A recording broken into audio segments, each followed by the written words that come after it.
മഴതോരും മുമ്പേ സീരിയലിൻ്റെ ഇനി വരാൻ പോകുന്ന ഒരു അടിപൊളി എപ്പിസോഡിൻ്റെ റിവ്യൂ ആണ് പറയാൻ പോകുന്നത്.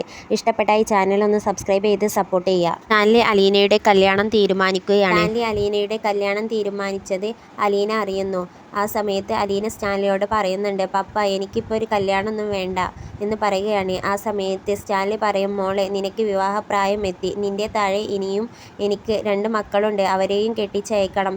അവരുടെ ചേച്ചിയായ നിന്നെ ആദ്യം കെട്ടിച്ചയച്ചിട്ട് വേണം എനിക്ക് അവരുടെ കാര്യങ്ങളും നോക്കാൻ എന്ന് പറയുകയാണ്.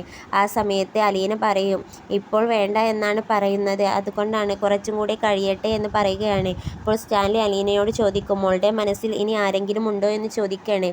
ആ സമയത്ത് ഒന്നും മിണ്ടാതെ നിൽക്കുകയാണ് അലീന. പിന്നെയും സ്റ്റാൻലി ചോദിക്കും, മോളെ നിൻ്റെ മനസ്സിൽ ആരെങ്കിലും ഉണ്ടെങ്കിൽ തുറന്ന് പറയേ. അവർ നല്ലവരാണെങ്കിൽ അവർക്ക് ഞാൻ കെട്ടിച്ചു കൊടുക്കാൻ എനിക്ക് സമ്മതമാണ്. എനിക്കോ സ്നേഹിച്ച ആളെ കിട്ടിയില്ല, എൻ്റെ മകൾക്കെങ്കിലും അത് ലഭിക്കട്ടെ എന്ന് പറയുകയാണ്.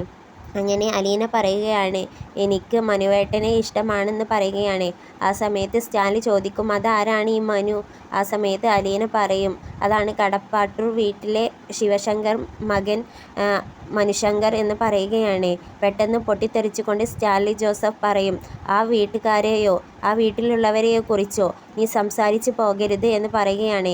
എന്നെയും നിൻ്റെ അമ്മയെയും വേർതിരിച്ചവരാണ് ആ കുടുംബത്തിലുള്ളവർ. ആ കുടുംബവുമായി യാതൊരു ബന്ധവും നമുക്ക് വേണ്ട എന്ന് പറയുകയാണ്. ആ സമയത്ത് അലീന പറയുന്നുണ്ട്, ഞാൻ ഒരുപാട് മനുവേട്ടനെ സ്നേഹിച്ചു പോയി എന്ന് പറയുകയാണ്. സ്റ്റാൻലി പറയും, ആ വീട്ടിലുള്ളവരുടെ സ്വഭാവം തന്നെയായിരിക്കും അവൻക്കുമുള്ളത്, അതുകൊണ്ട് ആ ബന്ധം വേണ്ട എന്ന് പറയുകയാണ്. അലീന പറയും, ഞാനും മനുവേട്ടനും തമ്മിലുള്ള കല്യാണത്തിന് അച്ഛൻ ഒരുപാട് ആഗ്രഹിച്ചിരുന്നു എന്ന് പറയുകയാണ്. ആ സമയത്ത് സ്റ്റാൻലി പറയും, നിന്നോടാണ് പറഞ്ഞത് ആ കുടുംബത്തെക്കുറിച്ച് പറയണ്ട എന്ന്. അങ്ങനെ സ്റ്റാൻലി ദേഷ്യത്തോടു കൂടി അലീനയുടെ അടുത്ത് നിന്നും പോകും. അങ്ങനെ സ്റ്റാൻലി പോയതിനു ശേഷം അലീന ഫോണെടുത്ത് മനുവേട്ടനെ വിളിക്കുകയാണ്. അങ്ങനെ മനു ഫോൺ എടുക്കുന്നുണ്ട്. അങ്ങനെ ഫോൺ എടുത്തതിന് ശേഷം മനു, അലീന എന്തൊക്കെയാ വിശേഷം, സുഖമല്ലേ, എന്തൊക്കെയാ അവിടുത്തെ വിശേഷങ്ങൾ എന്ന് ചോദിക്കുകയാണ്. ആ സമയത്ത് അലീന പറയും, എൻ്റെ കല്യാണം തീരുമാനിക്കാൻ പോവുകയാണ്, കല്യാണം നോക്കണം എന്നൊക്കെ പപ്പ പറയുന്നുണ്ട് എന്ന് പറയുകയാണ്. ആ സമയത്ത് മനു, അപ്പോൾ നമ്മളുടെ കല്യാണക്കാരൻ നീ ഒന്ന് സംസാരിക്കുക എന്ന് പറയുകയാണ്. ആ സമയത്ത് അലീന പറയും, ഞാൻ പപ്പയോട് പറഞ്ഞു, പപ്പ പറഞ്ഞത് ആ വീട്ടിൽ നിന്നും യാതൊരു ബന്ധവും വേണ്ട എന്നാണ്. ഇത് കേൾക്കുന്ന മനുവിന് സങ്കടം വരുന്നുണ്ട്. എന്താ അങ്ങനെ അദ്ദേഹം പറഞ്ഞത്? അദ്ദേഹത്തെ ഞാൻ നേരിട്ട് കണ്ട് സംസാരിക്കാം എന്ന് പറയുകയാണ് മനു. ആ സമയത്ത് അലീന പറയും, വേണ്ട, അച്ഛനോട് നല്ല രീതിയിൽ നല്ല സമയത്ത് ഞാൻ സംസാരിക്കാം, അതുമല്ലെങ്കിൽ ഞാൻ ഈ കാര്യം അച്ഛനക്ക് വിളിച്ച് പറയാം എന്ന് പറയുകയാണ്. ആ സമയത്ത് മനു പറയും, അത് തന്നെയാണ് നല്ലത്, നീ അച്ഛനോടൊന്ന് സംസാരിക്ക്, നിൻ്റെ പപ്പ നിനക്ക് കല്യാണം നോക്കുന്നുണ്ട് എന്ന് നീ അച്ഛനോടൊന്ന് പറയുക എന്ന് പറയുകയാണ്. അച്ഛന് സംസാരിച്ചോളും പപ്പയോട് എന്ന് പറയുകയാണ്. അങ്ങനെ അവരവിടെ ഫോൺ കട്ട് ചെയ്യുന്നുണ്ട്. ആ ഫോൺ കട്ട് ചെയ്തതിന് ശേഷം വിഷമത്തോടു കൂടി ഇരിക്കുന്ന അലീന അച്ഛനക്കൊന്ന് ഫോൺ ചെയ്യാം എന്ന് കരുതിക്കൊണ്ട് ഫോൺ എടുക്കുകയാണ്. അങ്ങനെ ഫോൺ എടുത്ത് ബാലചന്ദ്രന് ഫോൺ ചെയ്യുന്നുണ്ട്. അങ്ങനെ ബാലചന്ദ്രൻ അലീനയോട് ചോദിക്കുന്നുണ്ട്, എന്തൊക്കെയാണ് അവിടുത്തെ വിശേഷങ്ങൾ എന്ന് ചോദിക്കുകയാണ്. അപ്പോൾ അലീന പറയും, ഇവിടെ നല്ല വിശേഷങ്ങൾ, പപ്പ എൻ്റെ കല്യാണം നോക്കുന്നുണ്ട് എന്ന് പറയുകയാണ്.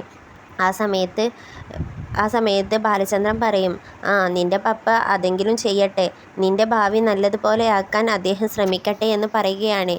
ആ സമയത്ത് അലീന പറയും, എനിക്ക് ഒരാളെ ഇഷ്ടമാണ് എന്ന്. ആ സമയത്ത് ബാലചന്ദ്രൻ ചോദിക്കും, ആരാണ്, മനു ആണോ എന്ന് ചോദിക്കുകയാണ്. അപ്പോൾ അലീന പറയും, അതെ, മനുവേട്ടനെ എനിക്ക് ഒരുപാട് ഇഷ്ടമാണെന്ന് പറയുകയാണ്. ആ സമയത്ത് ബാലചന്ദ്രൻ പറയും, എനിക്കും നീയും മനുവും തമ്മിലുള്ള കല്യാണം വലിയ ഇഷ്ടമായിരുന്നു. നിൻ്റെ പപ്പ ആ കുടുംബത്തിലോട്ട് നിന്നെ കല്യാണം കഴിച്ച് അയക്കുമോ എന്ന് എനിക്കൊരു സംശയമാണ്, നിൻ്റെ അമ്മയെ കാണാൻ ഇടയാകില്ലേ എന്ന് പറയുകയാണ്. അങ്ങനെ അലീന പറയും, ഈ കാര്യം അച്ഛൻ ഒന്ന് പപ്പയോട് സംസാരിക്കണം എന്ന് പറയുകയാണ്. ഞാനൊന്ന് സംസാരിച്ച് നോക്കാം സ്റ്റാൻലിയോട്, നടക്കോ ഇല്ലയോ എന്നും എനിക്ക് ഉറപ്പ് തരാനൊന്നും പറ്റില്ല. ഇതാണ് ഇനി വരാൻ പോകുന്ന ഒരു അടിപൊളി എപ്പിസോഡിൻ്റെ റിവ്യൂ. ഇത് ഇഷ്ടപ്പെട്ടിട്ടുണ്ടെങ്കിൽ ചാനൽ ഒന്ന് സബ്സ്ക്രൈബ് ചെയ്ത് സപ്പോർട്ട് ചെയ്യുക.